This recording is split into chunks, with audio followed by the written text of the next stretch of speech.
Well, welcome back to my channel. My name is Zinzi. If you're new, please hit the subscribe button so that you are part of the family. Also, hit the notifications bell because you will want to know when I've uploaded the newest content. So I'm on Instagram with the same handle, Zenzi Official. And there you'll see that I posted this nude look. So the same base, but this is look number 2. So we're going to talk about how I converted my nude base to a second look.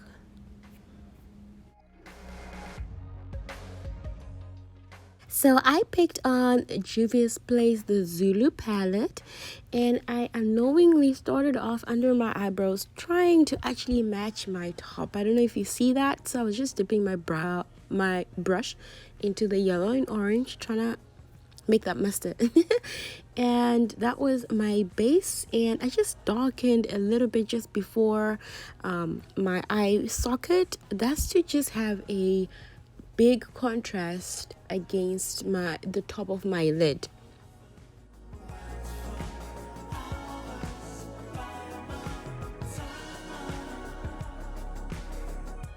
So you'll actually notice I started off with a rigid brush to make sure the curve is right, and then I went in with a softer brush just to blend out everything, and then I can cut my crease.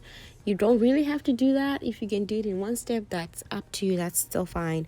And I dipped my low brush in the white concealer, the one I started off with. So that was just a second layer to make sure the top of my top of my eyelid really pop. While I am cutting my crease, please kindly subscribe, hit the notifications bell too, and be part of this family. I hope you like my content and you'll drop a comment below in the comment section. I will definitely reply you. So the corner of my eye, I wanted to have a deepened or deep effect, so I dipped for a black. How you apply your eyeshadow base or your eyeshadow colors on the eyelid is by tapping and packing, tapping and packing, tapping and packing. Okay, unless if you're going for a more blended look, then the tapping and blending is for you to pack your product nicely, have it pop, have it deepened in effect. When you then blend out, you're spreading it all over and you want to have this kind of continuity. That's what I did at the border of the different colors, as you see as we go. But if you want your product to hold, especially on the eyelid, please tap and pack.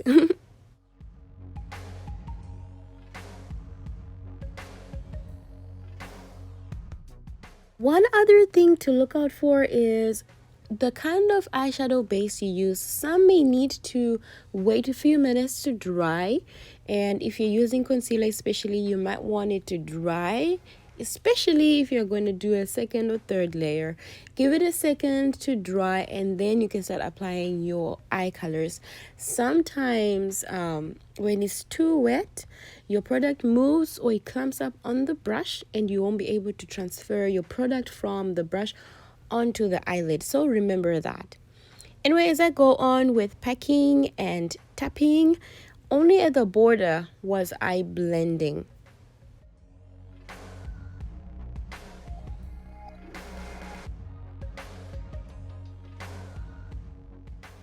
And you guys remember my anthem by now. It's to take your time. If you can, as you pack and tap, you can actually do a little bit of blending so that it wouldn't be too much to work with right at the end.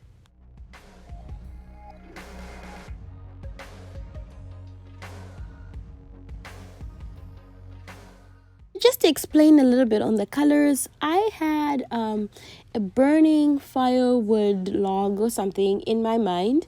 So I had the charcoal, which was the black, and the brown, which would be the log. And as we go towards the inner corner of my eye, I was going towards the flame or the burning part of the log. So that's the colors that we're trying to build towards. Just in case, just in case you're wondering what colors is she coming up with and how did she come up with these colors.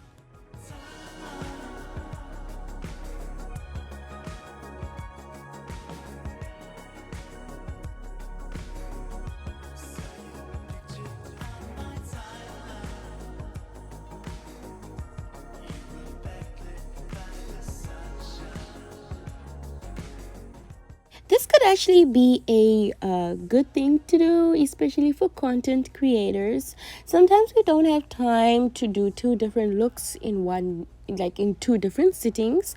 So your first look could be your nude base, and then when you record the next one, then you can just updo and change it up and have a second look, which is exactly what I did in this one. I generally like color, but I see that a lot of you guys are really appreciative of my nude looks. So I'm going to keep exploring that, but I will always want to have a color twist. So this was what I managed to come up on top of that nude look that you guys really liked on my Instagram. If you're not following me yet on my Instagram, the handle is the same, at Zinzi Official with an underscore, and I'll see you there.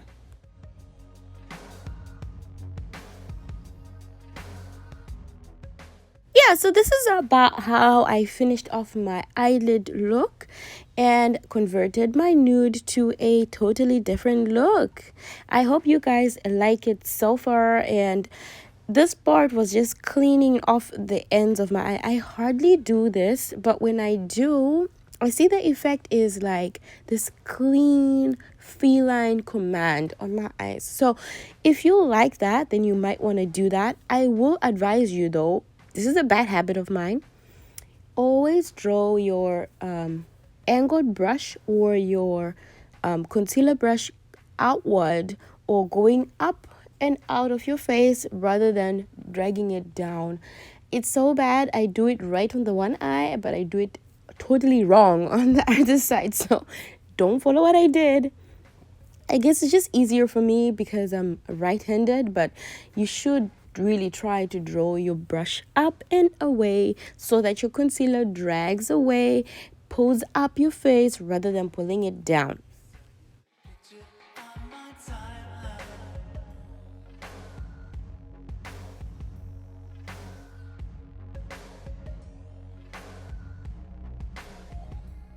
My actual intention of the inner corners of my eye was to use glitter, but for some reason the glitter just disappeared. Like, I just couldn't find it. So I was forced to think of something different, and the first thing to my mind was pink. Pink inner corner of my eye, simply because I love the color pink. Well, yeah. So I easily could have done any other color. So it is, that part is really up to you, or you can totally drop the inner corner difference and just continue with your colors, or have done, maybe try it out with my original plan, just to drop in some glitter or like little ornaments, you know, those little accessories that people use. You can place it right there in the corner of your eye. And because I put the pink, I tried to keep the pink theme with my blush and my lip color.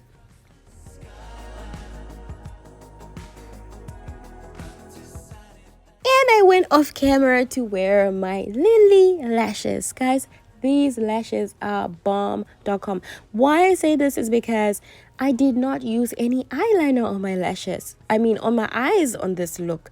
Usually people use liner so that you darken that space between your natural lash line and the artificial line so that you wouldn't see, you know, the difference between the two. But with the Lily lashes, I didn't have to. They sat really well with my lash line. My lashes blended very well with them, and I mean, you can see when I lower my lashes, it's totally one. I am so glad I purchased these, and they move so well. They're very light in wear. My natural lashes really disappeared into them, and I like how the design at the bottom almost looks natural. So I would advise and I would recommend them any day, anytime. So this is the final look, guys, and I hope you liked it. I hope you have subscribed at this point, and you've also hit the notifications bell so that you are notified as soon as I upload new content. Thank you so much for engaging with me. Thank you so much for your time. Thank you so much for your support, and I will see you right in the next one.